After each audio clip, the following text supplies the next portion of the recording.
그런 혁신 교육이 이루어지기 위해서 이제 좀 중요하다고 생각되는 요소가 있다면 어떤 게 있습니까? 저는 어떤 생각을 하냐니까요. 예. 예전에는 우리가 이런 혁신 교육을 혁신 학교라는 하나의 단위 학교에 주로 많이 예. 투입을 하려고 생각을 했습니다. 예. 근데 혁신학교를 쭉 하다 보면은요, 여러 가지, 물론 이제 혁신학교를 2009년부터 지금까지 하니까 횟수로 한 10년째 됐죠. 그 결과로 경기도는 대단히 많이 변화하고 발전해 온 게 사실입니다. 그래서 예를 들면 혁신학교를 만들어 본 선생님들의 역량은 거의 그 역량이 진짜 다른 안 해보신 선생님들하고 이렇게 하면은 대단히 큰 역량들을 갖고 중국이 다 계시죠. 벤치마킹을 하니까. 그렇죠. 그리고 두 번째는 이 혁신학교라는 하나의 그 매개고리가 있었기 때문에 학부모님들도요, 자기 자식만의 이렇게 협소한 학부모님이 아니라 교육 문제를 조금 더 공공화시켜 생각할 수 있는 공공적인 학부모님들이 경기도에 굉장히 대단히 많아졌어요. 이런 성과가 있는데, 근데 혁신학교는 개별 학교 단위로 이렇게 접근하다 보니까 한계가 한 두 가지 정도 있습니다. 한 가지는 초등학교를 여기 지정하면은 중학교는 저쪽에 지정되어 있습니다. 초중고가 연계되는 모델이 제대로 나오기 어렵습니다. 그렇죠. 이렇게 뭐 추첨식으로 기존에 우리 하는 그렇죠. 그런 거다 보니까 아니, 추첨식이 아니라 이렇게 심사를 해서 하는데 예. 초등학교 지정, 중학교 지정, 고등학교 지정이 따로따로 됩니다. 그리고 그때는 추첨식이었어요. 바뀌었네요. 그때. 아니, 그러니까 학생들은 추첨을 해서 가는데 우리 혁신학교를 지정할 때, 혁신학교 때. 지정할 때. 그러니까 혁신 초등학교 나온 아이들이 중학교로 못 가고 중학교에서 혁신학교 한 애들이 고등학교로 못 가고 이런 현상들이 발생하는 거란 말이에요. 초중고 연계가 안 된다. 이제 학생들한테 있어서 혁신 교육이 이제 뭐라고 지속성이 보장이 안 되는 거죠. 두 번째는 뭐냐니까 그 혁신학교라는 것은 학교 문화를 바꾸기 위해서 이렇게 선생님들이 준비된 팀이 들어갑니다. 근데 그 준비된 팀의 선생님들이 그 학교에서 빠져나오시거나 다른 데로 옮기시게 되면은 그 학교가 이름은 혁신학교라고 할지라도 근데 그게 혁신 교육이 안 되지. 안 되는 경우가 있어요. 깨지니까요. 그래서 이런 면에서 혁신학교의 지속성 이런 문제들이 있어요. 그래서 일단은 그걸 좀 넘어서는 새로운 업그레이드된 고민이라고 할까요? 이걸 좀 해야 되겠다고 생각을 해서 그렇게 해서 나왔던 모델이 화상의 창의성 교육 도시 모델입니다. 여기에는 뭐냐니까 초중고등학교를 그냥 혁신학교 이상으로 그냥 일반 학교지만 초등학교, 중학교, 고등학교를 같은 지역에서 묶어서 어프로치를 하자는 겁니다. 그걸 이제 창의성 교육 도시 모델이라고. 예.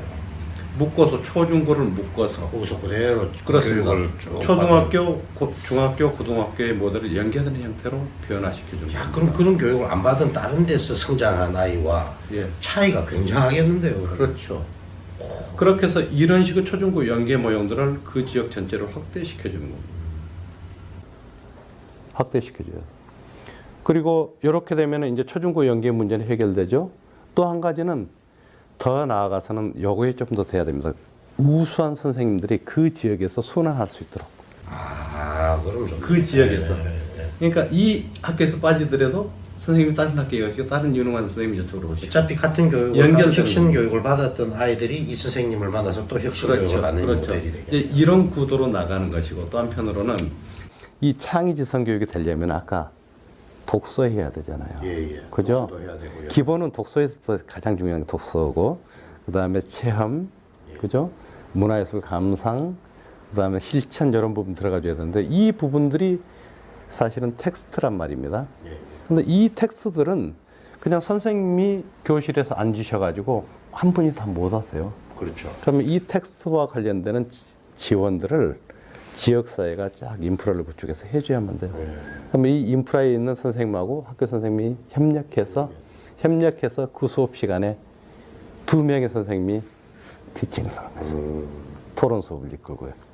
그러니까 이런 구도가 이제 가능해지려면은 이게 지역 거의 대학 수업인데. 분권자치형 교육 공동체로 가지 않으면 안 된다는 거예요. 대학에 보면은 원래 이제 그 담당 교수님 있으면 네. 가끔 이제 그 분야에서 그좀 초빙하는 거죠. 뭐 한번 초빙해서 특강도 하고. 그래서 지역에서 그래서 지방자치체에서 그런 교육을 위해서 충분히 투자할 의지가 있어요. 투자해서 지역에서 가지고 있는 자원들을 집중하거나 외부에서 진짜 전문가들을 초청해서 이 인프라에 모이실 수 있도록 하고, 여기에 계신 선생님들이 학교의 교육과정과 학교의 선생님들과 상의하면서 필요할 때 즉시 학교로 들어가서 그 단원과 관련되는 진로 분석들을 할 수 있는 거예요. 정말 너무 멋집니다. 그러니까 이런 구도로 가지 않으면 새로운 이렇게 업그레이드된 교육이 현실적으로 구현되기 힘들죠. 선생님 한 분한테 다 하라고 해보십시오. 이거 불가능하죠. 그러려면은 학교와 지역이 담벼락을 최대한 낮추면서 교육에 대한 기본적인 목표를 공유하고, 학교에서 변화가 시작해서 이 학교의 교육 내용들이 업그레이드 될 수 있도록 지역의 자원들을 체계적으로 조밀하게 다시 짜줘야 됩니다. 예. 예. 그리고 이제 그 혁신교육지구 같은 어떤 형태로 혁신교육기구는 사실은요, 초기 모형입니다. 초기 모형이 제일 초기 모형. 이거는 이제 도시형이라고 봐야 되거든요. 도시에서 사실은 이렇게 이 각 지자체별로 예. 교육에 대한 예산들이 상당수 있어요. 그런데 이 교육에 대한 예산을 좀 더 효율적으로 잘 쓰기 위해서 도교육청하고 매칭 펀드를 해가지고 일정한 프로그램들한테 지원을 하자, 이제 이렇게 돼 있는데, 이 혁신교육지구는 사실은 문제가 한 두 가지 정도 있었어요. 한 가지는 이렇게 예산을 매칭 펀드로 가져가니까 지자체에서는 뭐라고 하냐니까, 왜 교육 문제도 우리가 돈 내야 되느냐, 특히 그 지역이 의회에서 이런 식으로 자꾸 빼려고 그러고, 또 미래를 한편으로 못 보는 그렇죠. 네.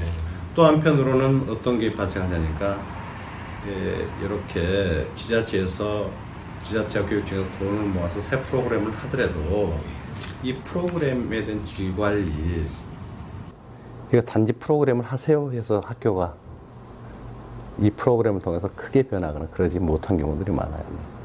근데 요거 하려면 진짜로 제대로 된 설계도면들이 필요하고요. 이 설계도면을 가지고 학교에 계신 선생님들과 교장 선생님, 그리고 밖에서 이 설계도면을 명확하게 이해하고 있는 컨설턴트들이 계속 상의하면서 이 학교의 교육과정을 전체적으로 어떻게 변화시킬 것인지, 이걸 뒷받침할 수 있는 학교 문화를 어떻게 만들어야 될 것인지 상의해서 이것을 학교 안에 계시는 선생님들이 충분하게 이해하고 주체가 돼서 변화되지 않으면 안 되거든요.